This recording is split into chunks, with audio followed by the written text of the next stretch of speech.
नमस्कार दोस्तों, स्वागत है आप सभी को आपके अपने YouTube channel Ravi basic maths में। तो आज की इस वीडियो में हम आपको बताने वाले हैं कि एलसीएम कैसे निकालते हैं, एलसीएम क्या होता है। आप इस वीडियो में बिल्कुल आसान तरीके से सीखने वाले हैं। तो चलिए वीडियो को स्टार्ट करते हैं। तो वीडियो का स्टार्ट करने से पहले हम आपको बताएंगे कि एलसीएम क्या होता है, उसके बाद हम एलसीएम कैसे निकालते हैं वो तरीका बताएंगे। तो एलसीएम का फुल फॉर्म होता है एल से लोएस्ट, सी से कॉमन और एम से मल्टीप्लाई। तो लोएस्ट कॉमन मल्टीप्लाई हो जाएगा इंग्लिश में, और हिंदी में लघुत्तम समापवर्तक बोलते हैं। ठीक है, उसके बाद अब ये हमारा रहा प्रश्न में यानी क्वेश्चन रहा। क्वेश्चन क्या कर रहा है कि 4, 6, 10 और 12 का एलसीएम निकालें। तो एलसीएम कैसे निकालते हैं? एलसीएम दो तरीका से निकाला जाता है। एक तरीका होता है भाग विधि द्वारा और दूसरा तरीका होता है गुणनखंड विधि द्वारा। तो पहले हम भाग विधि द्वारा आपको बताते हैं इस वीडियो में। ठीक, तो देखिए सबसे पहले एक ऐसे लाइन पढ़ेंगे और इस लाइन पढ़ने के बाद एक ऐसे लाइन पढ़ेंगे। ठीक है, उसके बाद सबसे छोटी संख्या से लगाते हैं। सबसे छोटी संख्या हमारा 2 होता है। ठीक ना, ऐसे 1 से भी लगा सकते हैं, लेकिन 1 से अगर 4 में भाग दीजिएगा तो कोई अंतर ही नहीं पड़ेगा, क्योंकि ये भाग विधि द्वारा हम बना रहे हैं। ठीक है, इसलिए सबसे छोटी संख्या हमारा 2 ही होता है। अगर एलसीएम लगाना है तो आप 2 से लगाइएगा। तो 2 से भाग दीजिएगा 4 में तो क्या आएगा? 2, 2 बार में कट जाएगा। 2 से भाग देंगे 6 में तो 2 तिया 6, 3 बार में कट जाएगा। 2 से भाग देंगे 10 में तो 2 पंचे 10, 5 बार में कट जाएगा। और 2 से भाग देंगे 12 में तो 6 बार में कट जाएगा। अब है हमें इसी तरह से काटते चलना है जब तक कि 1 ना प्राप्त हो जाए। फिर ऐसे एक लाइन पढ़ेंगे, फिर 2 से लगाएंगे तो 2 एकम 2, 2 से 3 नहीं जाएगा तो 3 को लिख देंगे, और 2 से 5 नहीं जाएगा तो 5 को भी लिख देंगे। इसी तरह से 6 को कटाएंगे 2 से तो 2 तिया 6, 3 बार में कट जाएगा। अब बताइए कि ऐसे लाइन पढ़ेंगे और फिर अब 2 से कौन कट रहा है? नहीं कट रहा है, तब 2 से नहीं कटेगा तो 3 से काटेंगे। ठीक है, 3 से भी नहीं कटता तो 4 से काटते, 5 से काटते, ऐसे चलते हैं। तो अब 3 से लगाएंगे तो 3 से 1 में नहीं जाएगा तो 1 तो आ चुका है तो 1 कैसे लिख देंगे। 3 से 3 कटेगा एक बार में, ये 1 कैसे लिखेंगे।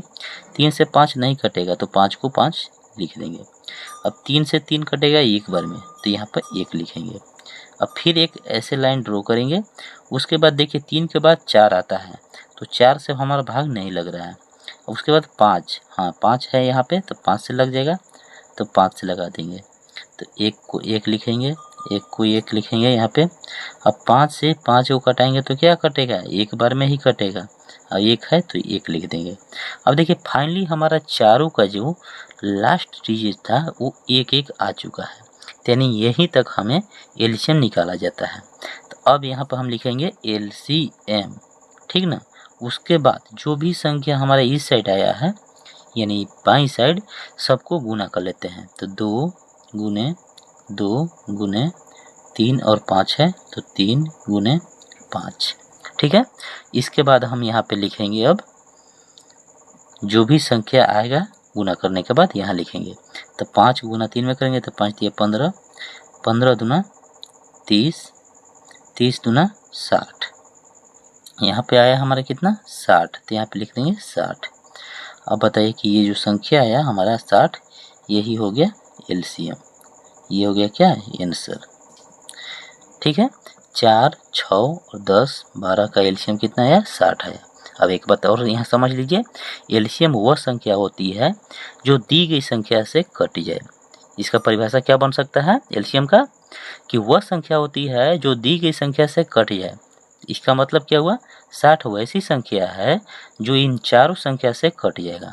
ठीक है, 4 की पहाड़ा पढ़िएगा तो 60 कटेगा, 12 पचे 60। 4 के पहाड़ में कितना आता है जी?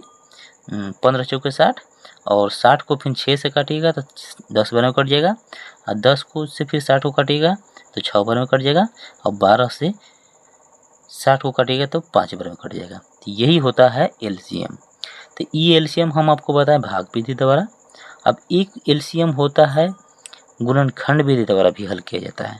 ठीक है, तो ये तरीका हम आपको भाग विधि द्वारा बताए हैं।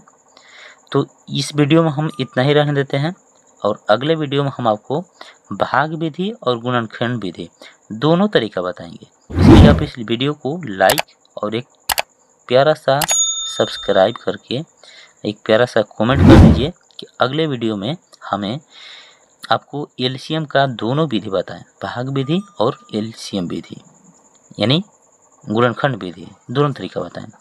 तो मिलते हैं नेक्स्ट वीडियो में, तब तक के लिए थैंक यू।